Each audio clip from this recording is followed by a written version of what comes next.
CM దగ్గరున్న శాఖనే నాకు కావాలి, వేరే శాఖలు ఇవ్వొద్దు అజారుద్దీన్ అంటుండట ఈ మాట.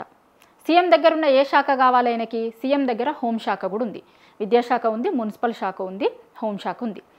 సీఎం దగ్గర ఉన్న హోంశాఖ మాత్రమే నాకు కావాలి, ఇంకా ఏ శాఖలు నేను తీసుకోను అనేది అజారుద్దీన్ పట్టుబడుతుండట. అందుకోసమే అజారుద్దీన్ మంత్రిగా ప్రమాణ స్వీకారం చేసి 3 రోజులైనా కూడా ఇప్పటి వరకు ఆయనకి శాఖ కేటాయింపు జరగలే.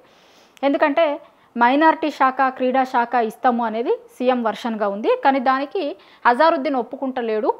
గతంలో బీఆర్ఎస్ పార్టీ ఏ విధంగా అయితే మైనార్టీకి, మహమూద్ అలీకి ఎమ్మెల్సీ ఇచ్చి హోంశాఖ ఇచ్చిందో నాకు కూడా అట్లనే హోంశాఖ ఇవ్వండి, ఎందుకు ఇచ్చేందుకు ఉన్న ఇబ్బంది ఏంది, హోంశాఖ అయితేనే నేను తీసుకుంటా, మిగతా ఏ శాఖలు నాకు వద్దు అని అజారుద్దీన్ అంటుండట.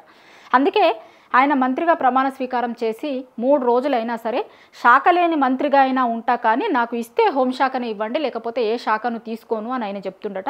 సో ఇప్పుడు హైకమాండ్ ఏం చెప్తుంది, వాళ్ళ అధిష్టానం ఏం నిర్ణయిస్తుంది, రేవంత్ రెడ్డికి చెప్పి హోంశాఖని అజారుద్దీన్కి ఇవ్వమని చెప్తారా, లేదు అంటే ఇప్పటి మందం వేరే శాఖతోని సర్దుకో, మిగతా సిచ్యువేషన్ని బట్టి చూద్దాము అని అజారుద్దీన్కే నచ్చజెప్పే ప్రయత్నం అధిష్టానం చేస్తుందా?